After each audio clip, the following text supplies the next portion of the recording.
السلام علیکم دوستوں، آج کی اس ویڈیو میں ہم پیش کرنے جا رہے ہیں ایک ایسا واقعہ جسے سن کر آپ حیران ہو جائیں گے۔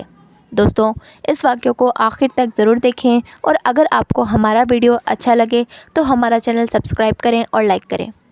ایک مرتبہ کا ذکر ہے کہ اللہ تبارک و تعالیٰ نے حضرت اسرائیل علیہ السلام سے دریافت کیا کہ اسرائیل، آج تک جن لوگوں کی روح تو نے قبض کی ہے، ان میں سے کسی پر کبھی تجھے رحم بھی آیا ہے؟ تو اللہ تبارک و تعالیٰ نے ارشاد سن کر حضرت ملک الموت یعنی اسرائیل علیہ السلام سے عرض کیا، اے پروردگار میرے رب، تو خوب جانتا ہے کہ روح قبض کرتے وقت ہمیشہ میرا دل دکھتا ہے، لیکن تیرے حکم کے آگے کوئی کچھ نہیں کر سکتا۔ اللہ تبارک و تعالیٰ نے حضرت اسرائیل علیہ السلام سے دریافت کیا، اسرائیل یہ بتا، تجھے سب سے زیادہ رحم کس پر آیا تھا؟ حضرت اسرائیل علیہ السلام نے اللہ تبارک و تعالیٰ سے عرض کیا کہ پروردگار، ایک موت ایسی ہے جو بھلائی سے بھلائی نہیں جا سکتی، اور وہ غم ایسا ہے جو تنہا میں بھی میرے ساتھ ہی ساتھ رہتا ہے۔ اے پروردگار، ایک مرتبہ ایک کشتی مرد اور عورت سے بھری ہوئی سمندر میں سفر کر رہی تھی۔ تو نے حکم دیا کہ اس کشتی کو فنا کر دے۔ میں نے کشتی کو پاس کر دیا۔ اس کے بعد آپ پروردگار، تو نے فرمایا، سب مرد اور عورتوں کی روح قبض کر لو، لیکن ایک عورت اور اس کے نوزائیدہ بچے کو چھوڑ دو۔ میں نے تیرے اس حکم کی تعمیل کی، میں نے سب کی جان قبض کر لی، بس ایک تخت پر بہتا ہوا تختہ تھا، اس پر وہ ماں اور اس کا بچہ زندہ رہ گئے، اور پھر وہ تختہ سمندر کے کنارے تک پہنچ گیا۔ اس وقت میں اس ماں اور بچے کی جان بچ جانے کی وجہ سے بہت زیادہ خوش تھا، لیکن اللہ پھر تیرے حکم آیا کہ اسرائیل، اب اس ماں کی روح بھی قبض کر لے اور اس بچے کو اکیلا چھوڑ دے۔ اے میرے پروردگار، تو خوب جانتا ہے کہ یہ حکم پا کر میرا دل پورا کانپ گیا تھا۔ مجھے اس نوزائیدہ بچے کو اس کی ماں سے الگ کرتے ہوئے اس قدر تکلیف پہنچی تھی، اور اب تو اس واقعے کو ایک مدت گزر چکی ہے، وہ بچہ مجھے آج بھی یاد آتا ہے۔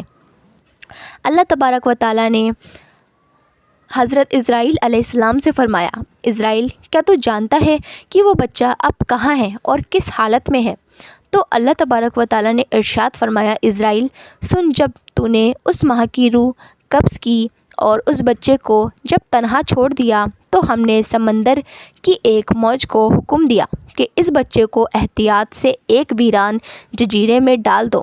اس جزیرے میں ایک سرسبز اور گھنا جنگل تھا، اور یہاں میٹھے پانی کے چشمے بھی بہا کرتے تھے، اور بے شمار پھل درخت بھی موجود تھے، اور اس جزیرے میں ہم نے اپنے رحم و کرم سے محض اس بچے کی خاطر لاکھوں خوشنما اور حسین پرندے بھی بھیجے تھے، اور ہر وقت چہچہاتے اور نیا رنگ لے آتے تھے۔ ہم نے چندری اور پھولوں کے پتوں کو حکم دیا کہ اس بچے کا بستر تیار کرو، تاکہ یہ بچہ اسی پر آرام کی نیند سو سکے۔ ہم نے اس بچے کو ہر خوف اور ہر خطرے سے محفوظ کر دیا۔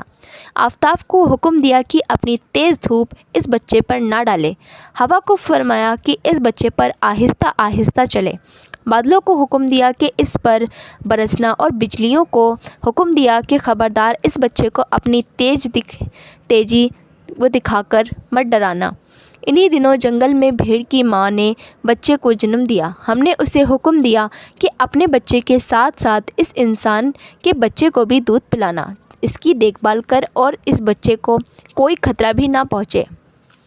اسرائیل، اس نے بھی ہمارے حکم کی تعمیل کی، یہاں تک کہ وہ تنہا بے یار و مددگار بچہ پرورش پا کر خوب صحت مند اور قابل ہو گیا، اور ہم نے اس بچے کے پاؤں میں بھی کبھی کانٹے بھی نہ لگنے دیے اور نہ ہی چبھنے دیے کہ نعمتیں ہم نے اس بچے کو ہٹا کر دی، اور وہ ان کا شکر بھی ادا کرتا ہے۔ اور ملک الموت، تو جانتا ہے کہ وہ بچہ کہاں ہے اور کیا کر رہا ہے؟ تو حضرت اسرائیل علیہ السلام سجدہ کرتے ہوئے عرض کیا، اے میرے پروردگار، تجھی کو سارا علم ہے، تو ہی بہتر جانتا ہے۔